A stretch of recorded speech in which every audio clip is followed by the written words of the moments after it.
Afrik Best Radio on your phone in your car is via the appropriate app, Afrik Best Radio, official apps.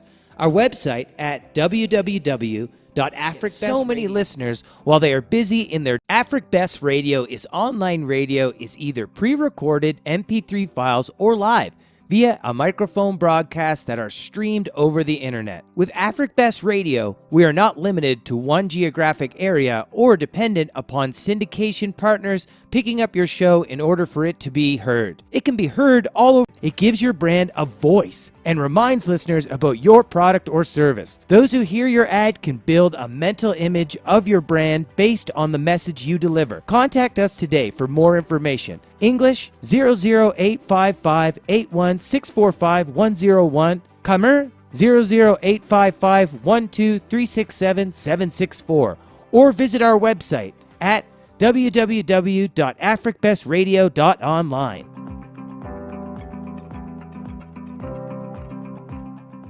Afrik Best Radio is online radio is either pre-recorded MP3 files or live via a microphone broadcast that are streamed over the internet. With Afrik Best Radio, we are not limited to one geographic area or dependent radio on TuneIn Radio and many more. Just type Afrik Best Radio on any browser or search engine online. How do we promote your... Hello and welcome to Storytelling. Well, I'm your host Richard again today, and we are once again sponsored by Afrik Best Radio. Today we'll be looking at a few short stories. I'll be reading them to you, allowing you to go along with them and experience them in real time, and then after that we'll take a look at some of the things that make them work, as well as some of the things that could be improved in these stories. These might not be the best stories, I guess, but they are some of my absolute favorites, so I do hope you enjoy. Don't go anywhere, and we'll be right back after the break. Syndication partners picking up your show in order for it to be heard. It can be heard all over the world, global. The best and easiest way to listen to Afrik Best Radio on your phone in your car is via the appropriate app, Afrik Best Radio, official apps. Our website at www.africbestradio.online. Our partners that offer apps include Afrik Best Radio on Pandora, Afrik Best Radio on Last.fm, Afrik Best Radio, the appropriate app, Afrik Best Radio, Thank you for official listening. apps. Broadcasting our website worldwide, at online, 24/7. www.africbestradio.online. So let us begin with these short stories. Before we do begin, I'd like to tell you that these stories are of a genre that is honestly my favorite genre to read short stories in. I'm not exactly sure if I were to call them horror or thrillers.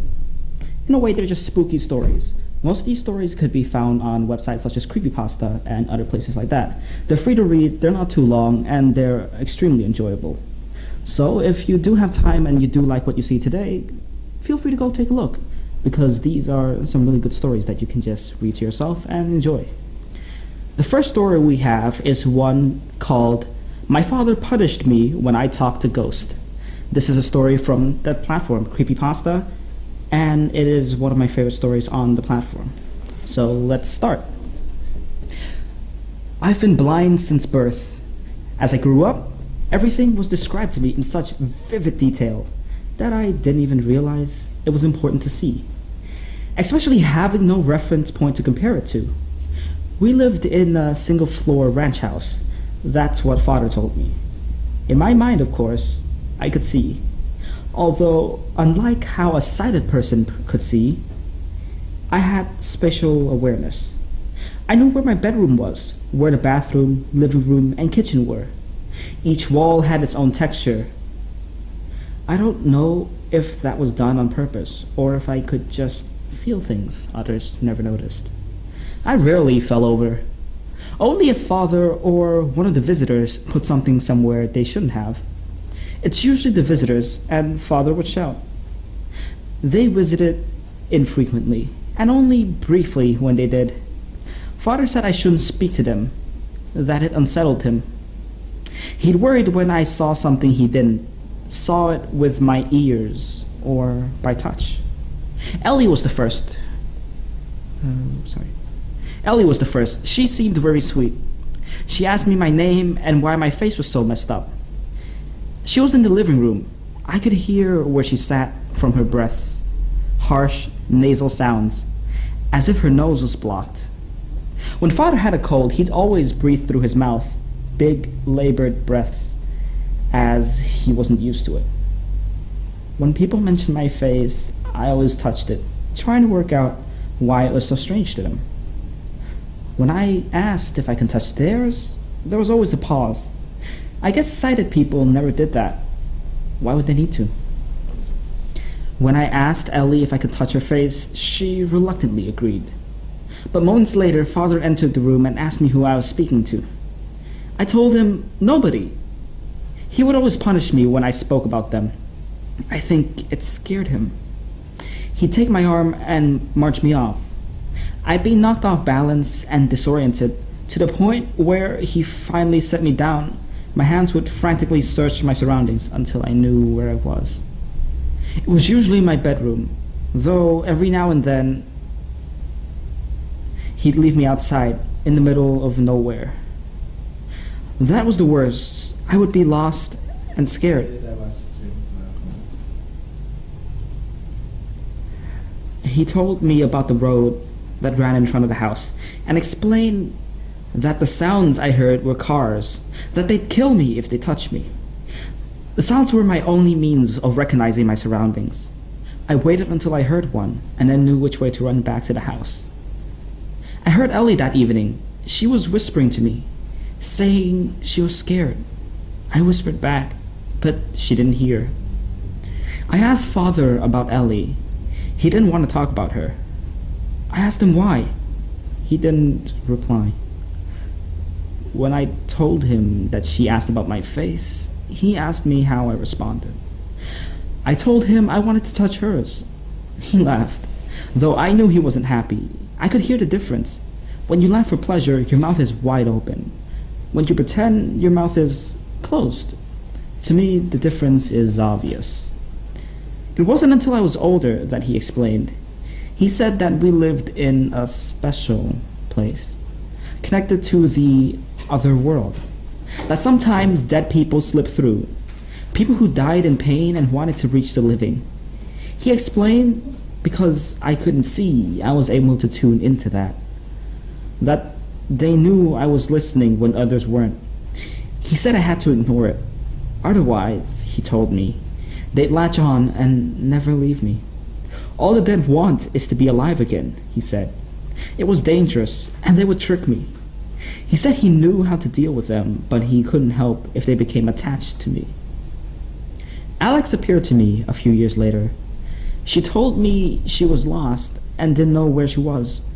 I told her I wasn't allowed to speak to her. Still, she pleaded for help.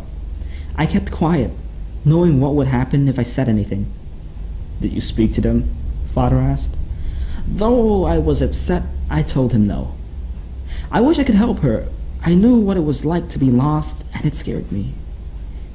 Alex didn't whisper to me at all. I'd ignore her, and she'd ignore me. Father saved me, and I was thankful.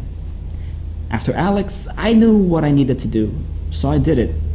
The spirit stopped bothering me after that, for a very long time. That was until Sarah appeared. Sarah didn't give me a chance to be quiet. I was on my own, sitting in the living room, and listened to the television. Help, she said. I need to find a way out. I stayed silent. You can hear me, can't you? She asked, surprised. I'm not allowed to speak to you, I told her. Please, she begged. I'm scared. I'm lost. I gripped the arms of the chair and told her I wasn't allowed. He's dead, she said. I didn't answer. Your father is dead, she said again. I wasn't gonna fall for it. I heard banging around the room as things began to fly, and the shelves began to shake. Stop it, I shouted, and it did. Please help me leave, she said.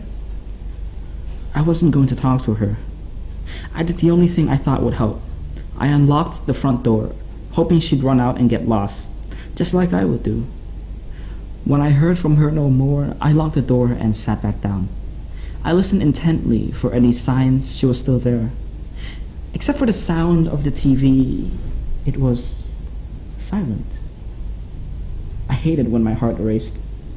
I became all too aware of the tick-tock feeling of the rise and fall within my chest, like it was about to explode. When I heard my father's voice, I screamed. "Son," he said, "I need your help. I think I'm dying." I did what he told me to do. I didn't speak. If he did die, he'd never leave me. Instead, I raced out into the open air and shouted for help. I shouted until my voice was hoarse. I heard the sounds of cars racing along the road in front of my house. I shouted until I heard someone respond.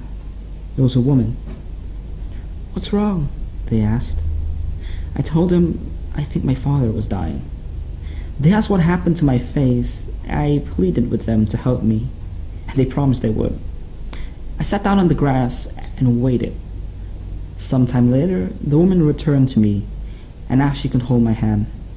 "I'm so sorry," she told me.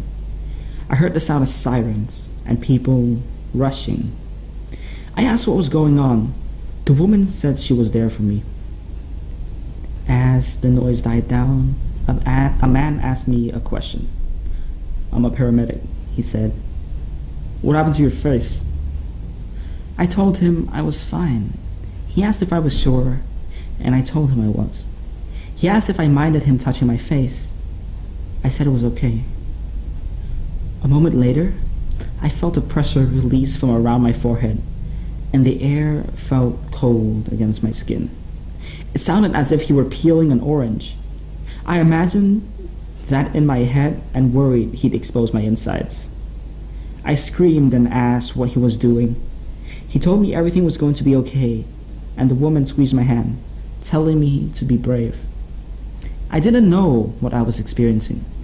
I felt a tight pain within my head, like when you smash your shin against something hard, followed by something I've come to understand as bright. It hurt so much, I began to cry. "What happened to your eyes?" the paramedic asked. I said I was blind. He asked to check them. The pain returned when he examined them.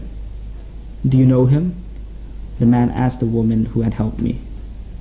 She told him that I'd been screaming for help, that she'd come to my aid, but that she'd never met me before. "How long have you had your eye injury?" he asked me. I told him I'd been blind from birth. He asked me if I could see his fingers. I told him no. He asked if I could open my eyes. I said I don't know what he meant. He asked if he could open them for me. I didn't respond.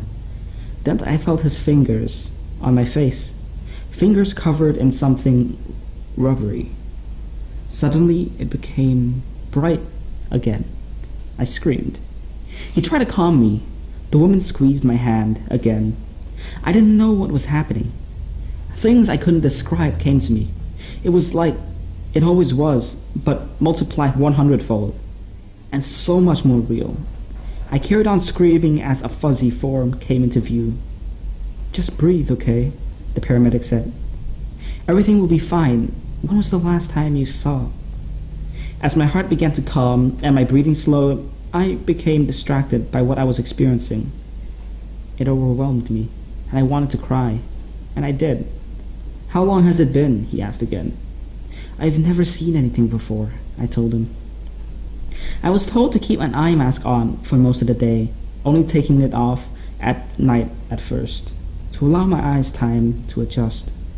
At the same time, I was placed in the custody of my aunt and uncle, and didn't even know it at first. They were shocked at what happened to me, and that I had never attended school. The past few years had been a roller coaster ride. The doctors say I may never have perfect vision, though what little I have is a godsend, and I'll take what I can get. I've only recently been learning to read and write, so I apologize if my English isn't the greatest. It's the best I can do. I've asked my aunt what happened to my father, but all she says is that he died of a heart attack. I asked what sort of man he was. She says he was her brother, and she'll love him no matter what. My uncle doesn't want to talk about him at all. I've been using the computer a lot recently, and really enjoying the internet. I can't believe such a thing existed. After being so lonely for so long, I can talk to whoever I want, when I want. Though I'm wary of that.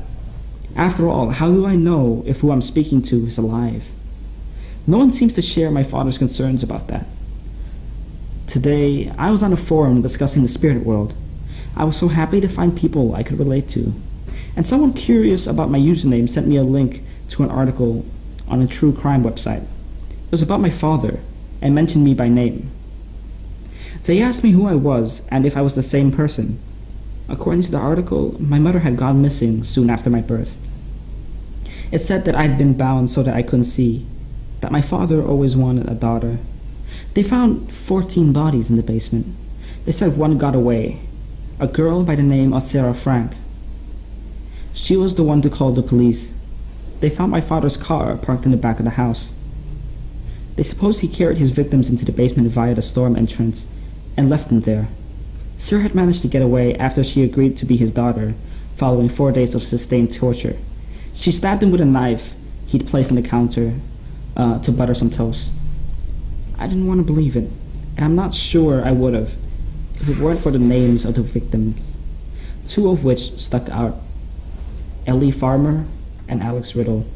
I'd spoken to them both in my living room. To this day, I wonder if my father had been honest with me about a single thing in his life. Throughout it all, one question remains above all others. Did I speak to Ellie and Alex before or after he killed them? That's all for the first story. And we'll be taking a short break, and when we come back, we'll resume with the second story, which will be around the same length. We hope you enjoyed this one, and we hope you enjoy the next one, and we'll be right back. Afrik Best Radio is online radio is either pre-recorded MP3 files or live via a microphone broadcast that are streamed over the internet. With Afrik Best Radio, we are not limited to one geographic area or dependent upon syndication partners picking up your show in order for it to be heard. It can be heard all over the world, global. The best and easiest way to listen to Afrik Best Radio on your phone in your car is via the appropriate app, Afrik Best Radio, official apps. Our website at www.africbestradio.online. Our partners that offer apps include Afrik Best Radio on Pandora, Afrik Best Radio on Last.fm, Afrik Best Radio on iHeartRadio, Afrik Best Radio on LiveX Live, Afrik Best Radio on TuneIn Radio, and many more. Just type Afrik Best Radio on any browser or search engine online. How do we promote your business? Afrik Best Radio advertising can help you to get so many listeners while they are busy in their daily work on can easily promote business or brand. They gives you voice to your brand. Others provide readers and experience that can truly define your brand and business. Afrik Best Radio advertising is different. It gives your brand a voice and reminds listeners about your product or service. Those who hear your ad can build a mental image of your brand based on the message you deliver. Contact us a mental image of your brand based on the message you deliver. Contact us today for more information. English 0855-81645-101, Kamer 00816, pre-recorded MP3 files or live via a microphone broadcast that are streamed over the internet with accurate information. English 00855-81645-101, Kamer 00855-12367-764, or visit our website at www.africbestradio.online.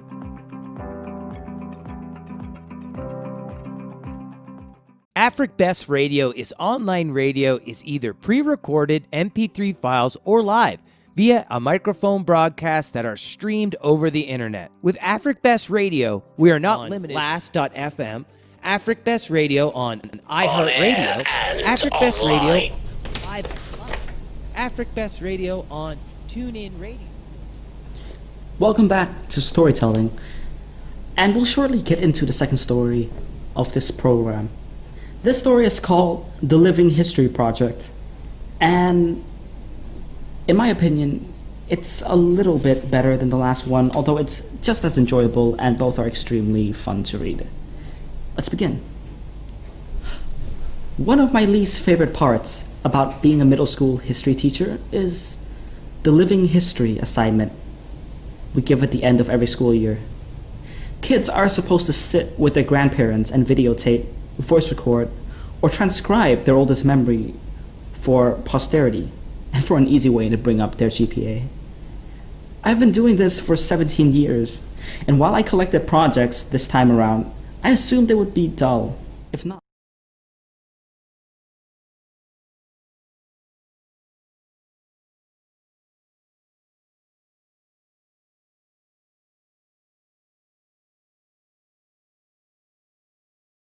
And my brother got beat up with a newspaper for hitting a baseball into a neighbor's yard. And of course, these projects were peppered with innocent old person comments.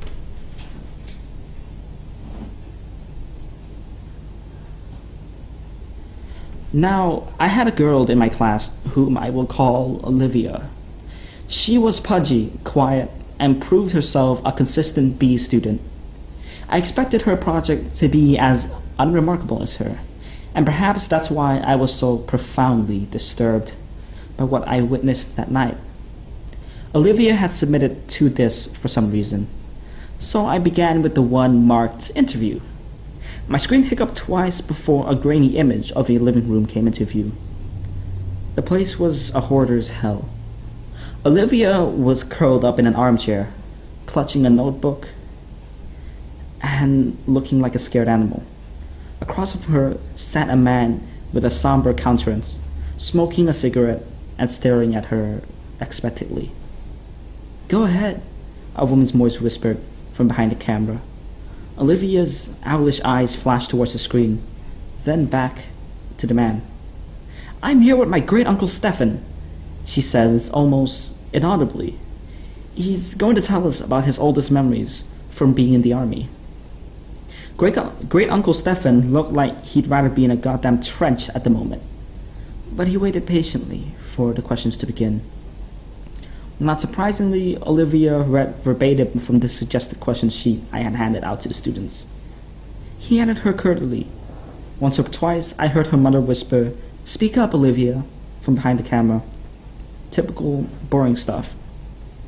So I was intrigued when Olivia set down the notebook and asked, "Did you like being in the army?" That was totally off script. Great-uncle Stefan emitted a chain smoker's wheeze. "Nope. Glad to get out of town, though." "Where do you go?" "Balkans." "Uh-huh," she said. I doubted she knew what the Balkans were, and my suspicions were confirmed when she asked, "Was Balkans very different from here?" "Yes." Mom cleared her throat from behind the camera, perhaps encouraging Great-uncle Stefan to be a little more forthcoming. But Olivia seemed genuinely interested. "Uncle Stefan?" she asked. "What is your very worst memory from the army?" The old man crushed his cigarette in his ashtray and then slowly lifted himself out of his chair. "I'll be back," he mumbled. The camera cut off. When the screen flashed back on, everything was the same, except Great-uncle Stefan had several pieces of paper in a plastic sleeve laid atop the crap sitting on his coffee table. One he held in his hand. "I was a kid when I enlisted," he said, looking at Olivia. "Your brother's age," he told me. Olivia nodded. "I never saw combat. Both my deployments were to cities in Eastern Europe that have been destroyed by civil wars. Everything was a mess. I felt like a janitor, for fuck's sake." Mom coughed. Great-uncle Stefan sighed and looked at his paper. "My unit was assigned to a school that had been obliterated by the violence. Broken windows, caved-in rooms, and for some reason, the part that got to me the most was that the school had been like this for years before we got there. No one had lifted a finger to fix it. I saw kids walk by it on the other way to go back for money, or whatever shit they did." The camera dipped towards the floor as I heard Mom whisper harshly at Great-uncle Stefan. I couldn't make out what she was saying, but it wasn't hard to imagine. "Do you want to hear this goddamn story or not?" I heard him bark back in response. "Then you better let me tell it how I want." "Mom," Olivia chimed, "please stop interrupting. Are you presenting this in front of the class?" No, Mom, we're just handing it to the teacher. I'm sure he's heard the worship before. Great Uncle Stefan contributed hopefully. It wasn't a he, as a matter of fact, but other than that statement, it was accurate. The camera was lifted, and after a couple of blurry focus adjustments, the shot was the same as before. I'm talking too much anyway, he grumbled. He lifted a piece of paper in his hand and close to his face. In the basement, I found this letter. I didn't know what it said, but I had a buddy of mine translate it. So I'm going to read it now, and then I'll tell you what I saw in the basement. A chill ran down my spine. Mom zoomed into Great Uncle Stefan and his letter. His palsied hand trembled as he held the paper. This is what he read. Dear Sir, I've never loved my country. So many of these skirmishes are born from patriotism, a power struggle for shards of a once great empire. But I do not care what name my home has on a map. This fighting is senseless, and I can stay as far away from it as I can. It was not these attacks and disorganized violence that took the lives of my wife and child. It was illness. Mercifully, it happened quickly for the baby. Nadja suffered longer. I watched in horror, knowing I could do nothing for them. My only solace was that I was there for them every step of the way. I stopped going to work one day, and no one came after me. I doubt they noticed I was gone. Since the school was simply across the field, visible from my window, it would have been easy to go for a few hours each day and come home quickly to care for them. But what was the point? All I did was clean floors. I was useless to the world, and I was to my family. I tried to take Nadja to the hospital, but the journey was too long and taxing. I brought her home, and she died that night. After Nadja and the baby were gone, well, I don't remember much. I didn't leave my hovel, barely ate and slept, though many times I thought about taking my own life. Tempting though it was, I felt paralyzed by my own helplessness. The one thing that kept me sane was my radio. I've never turned it on once. I never turned it off once, even though I did listen to the words being said. In fact, the channel I got clearest was in English, I think, which I don't speak a lick of. But the voices, the music, and the true knowledge that life existed beyond this violent city sustained me. I have no idea how much time passed before I saw the light of day again. I was dizzy from hunger, so finding food was my priority. My radio came with me, of course. Since I hold myself up, it has gone everywhere with me. It talks to me as I sleep and as I wake. I don't know what it's saying, but I know I would die without it. Once I had some water and food, it occurred to me that the only thing left to do was go back to work. So I did. The following morning, I simply returned to the school where I was a janitor and got back to work. Nobody made a big deal out of it. Like I said, Nadja had been sick for a long time, and those who worked at the school knew it. I appreciate that no one had pestered me to come back to work during the hardest days of my life.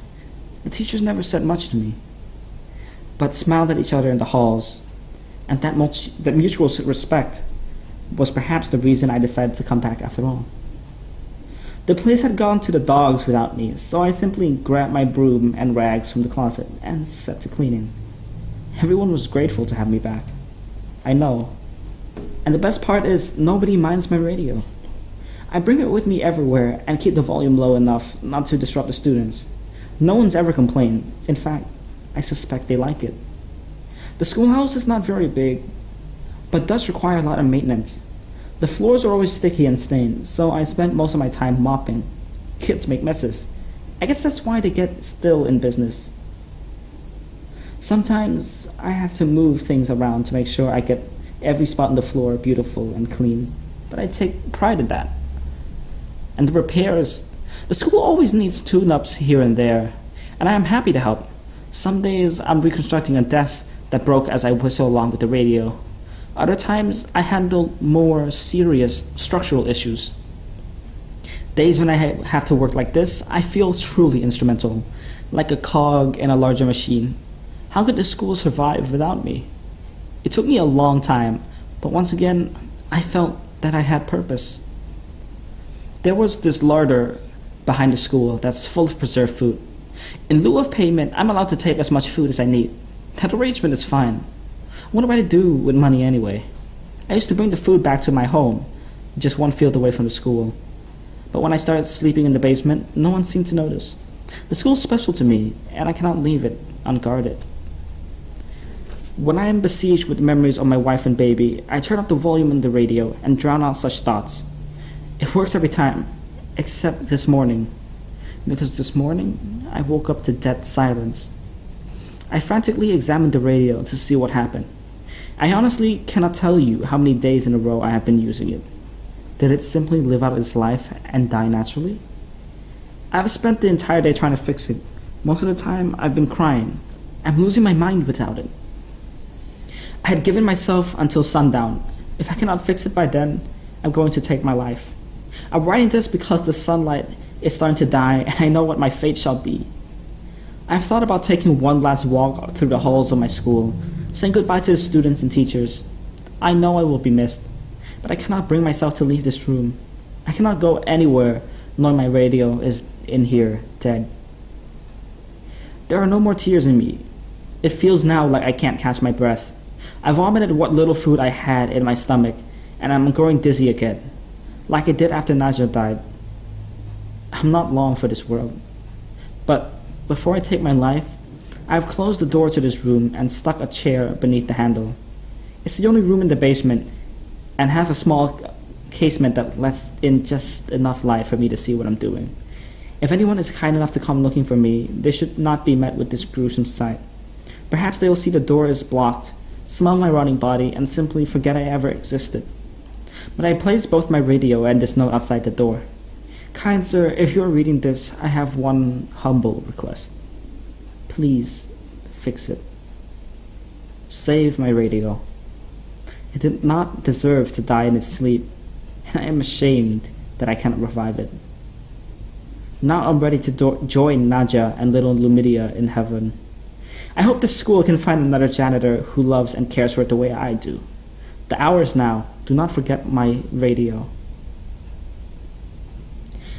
When Mom zoomed back out, Olivia had tears in her eyes. Thank you for sharing, Uncle Stephen, Mom said, her voice croaked. I think we had enough. Wait, Olivia chirped. He said there's more. What did you find? But before Uncle Stephen could open his mouth, the image disappeared. My jaw dropped. What was it? What did great Uncle Stephen see? I promptly remembered that there was a second disc. This one was unmarked, but I hope it contained the rest of the interview. There was no video, only audio. The voice that started up was Olivia's. Hi, Miss Garrity. I'm sorry about my mom, but she refused to record the rest of what my uncle was saying. But I asked him to continue and secretly record it on my phone. I remember you said earlier this year that history is written by the people who win wars. She sucked in a breath and commenced crying. But everyone in history is important, even if they're sad, pathetic people, even if they never won a single thing in their life. I haven't slept through the night since I finished this project, but you have to hear what my uncle has to say. There were tears in my eyes too. The sincerity of her words was beautiful. I was also flattered that she remembered some trite phrase that I threw in around because it was in my history teacher's notebooks. Before I got too sappy over it, the audio began again. Fine, came Mom's frustrated voice. If you want to hear the rest of the story, fine. But this is not appropriate for a school project. Let me finish, great Uncle Stephen snapped. If it's too much for you, help yourself to a snack in the kitchen. But Olivia wants to know what happened. I heard her mother mumble something and walk away. Olivia and her uncle were alone. I imagined her looking at him expectantly. So, did you find the radio? Or did it get ruined when the school got blown up? He rasped, and I heard a distinct click of a lighter. That letter, he began slowly, had a date on it. What date? She inquired hungrily. It was dated 2 weeks before we started rebuilding the school. Didn't you say the school had been destroyed like 2 years ago? Yes, replied Uncle Stephen. It had been. There was silence, and I felt goosebumps on my arm. The images that came to my mind were almost too overwhelming to express, but Great Uncle Stefan put them into words effortlessly. Clearly, he had spent his whole life thinking about it. This man went to a vandalized, falling apart schoolhouse and cleaned up the blood and rubble like it was spilled drinks and dust. He smiled at dead bodies in the hallway and believed they were smiling back at him because they liked his radio. He moved around corpses so he could sweep the ground under them. The roof was half collapsed, so when it rained, he must have gotten soaking wet, but was so oblivious that he didn't even feel a thing. I could hear Olivia crying steadily. I found the larder he was talking about. It was all pickled, preserved food that probably tasted like crap. Most of the stuff was moldy. Did you see the dead body? Yes, hanging from the ceiling, but still amazingly lifelike. He wasn't rotting away. This hasn't happened years ago. Did he look peaceful? She asked, a chord of desperation in her voice. Couldn't tell you. The smell was rank, and his face was blue and his eyes were bulging. Like this. I imagined him demonstrating. And the radio? Olivia wept. I heard Great Uncle Stefan taking a long drag of his cigarette. It was there all right, and it was still on. And that does it for our second story today, and our final story today. We'll be taking a short break, and once we come back, we'll be taking a look at a few things that worked for these stories quickly before we end our program. So stay tuned and don't go anywhere, because we'll be right back.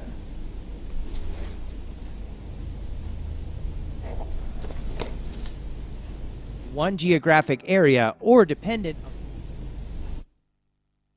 on syndication partners picking up your show in order for it to be heard. It can be heard all over the world, global. The best and easiest way to listen to Afrik Best Radio on your phone in your car is via the appropriate app, Afrik Best Radio, official apps. Our website at www.africbestradio.online. Our partners that offer apps include Afrik Best Radio on Pandora, Afrik Best Radio on Last.fm, Afrik Best Radio on iHeartRadio, Afrik Best Radio on LiveX Live, Afrik Best Radio on TuneIn Radio, and many more. Just type Afrik Best Radio on any browser or search engine online. How do we promote your business? Afrik Best Radio advertising can help you to get so many listeners while they are busy in their daily work on can easily promote business or brand. They gives you voice to your brand. Others provide readers and experience that can truly define your brand and business. Afrik Best Radio advertising is different. It gives your brand a voice and reminds listeners about your product or service. Those who hear your ad can build a mental image of your brand based on the message you deliver. Contact us today for more information. Promote business or brand. They gives you voice to your brand. Others provide readers and experience. Ladies and gentlemen, welcome 00855 of our program, where we're going to be talking about some of the things that work and some of the things that could be improved in these different stories. So first of all, we have to understand basically the genre that these stories come from. Basically, both of them are from the Creepypasta website, and basically they are from a genre of just kind of spooky internet stories, which are passed around and built upon by different writers and by different people until they finally end up on the website. Or sometimes, in the case with these two stories, they're just written directly onto the website. And the main gist of them are that they are basically stories that are meant to spook the reader out in some way. The two stories we looked at was about a kid who was, or at least thought he was, blind his whole life, as well as another story about a dude named Uncle Stefan's story when he was back in the army, back in the early days of his life. And if you want to look at the different things that work within these two stories, then you have to look about basically the structural familiarities between these two stories. So basically these two stories have kind of a similar type of structure, or at least if you look in the broader terms of things, if you look in kind of like the broader strokes of things, you'll see that these two stories have kind of a few similarities. The first one being the way that they're structured. Both of them starts with a build-up and kind of a concept. With the first story, we are given a concept right away of a kid who can not see, but he's able to tell his way around the house, and because of that, because of the fact that he can't see properly, or he can't see normally, he is in tune with a spirit world, or as mentioned in the story, a spirit world. And in the second story, we are introduced to Great Uncle Stephen, who was in the army when he was rather young in life, and that was kind of the concept for that story. We're given basically a setting somewhere, a scene basically. We establish kind of the feel of the story, and then we move on to the next thing that they establish, which is the mood of the story. And although the mood of both of these stories are slightly different, one of them being a more intimate and suffocating mood in terms of the boy who cannot see, and another one being a more grand and open mood with the janitor. In each of these stories, you'll see that the author establishes these kind of moods by using different kind of scenes and different kind of characters, as well as different vocabulary. You'll see in the first story where you are basically being introduced to a world in which the character cannot see. A lot of the vocabulary and a lot of the things that are being described are done in other senses, in senses of touch, in senses of a smell, and all these other things, but promptly avoiding the sense of sight. Of course, it's because the main character can't see. But on top of that, while doing these things, you kind of build this mood towards it where it's kind of suffocating, where you don't get all the information. In the second story, the mood is built by the fact that most of the story comes from a letter. The letter in this case is the letter that the janitor wrote, and by establishing that as kind of the mood of the story, you're able to get kind of a feel for what kind of story you're going to get into. Basically, this is a story that's already happened, a conclusion that's already been set, and something that's being retold. And by knowing this, it kind of builds up to the next thing, which is the narrative of these two different stories. And in this case, the narrative is referring to the overarching flow and the overarching plot of these stories. The narrative is basically the concept in which the author is taking the reader along for the ride. In the first story, the narrative was that the blind boy would be able to see ghosts and would be able to communicate them, although his father would not like it. The narrative of the story is not only that setup, but it also goes along into kind of later on in the story where one of the ghosts escape, where he goes out and calls for help, and all these kinds of things. And in the second story, you can also see these kind of narratives, but in a different sense. In the second story, it's built upon that the janitor lost his family, and he's cleaning the school. And the narrative in this case is built around a set piece, which is the radio, in which the janitor kind of holds really dear to him. And by building different kind of narratives and different kind of feels to the narratives, you allow the readers to experience different things. Because while these two stories are kind of in the same genre, if you give them a read or if you give them a listen, you'll understand that they kind of have a different feel to them, at least between the first and second one. And that builds up until the final thing, or at least the most important thing to these stories, which is basically the peak of the story. In these stories, at least, it's a reveal or a twist. In the first story is the reveal that the boy wasn't blind, and the second story, it came at the very end, or close to the end, where it was revealed that the janitor wasn't working in a school that was actually operational, but one that was already blown up.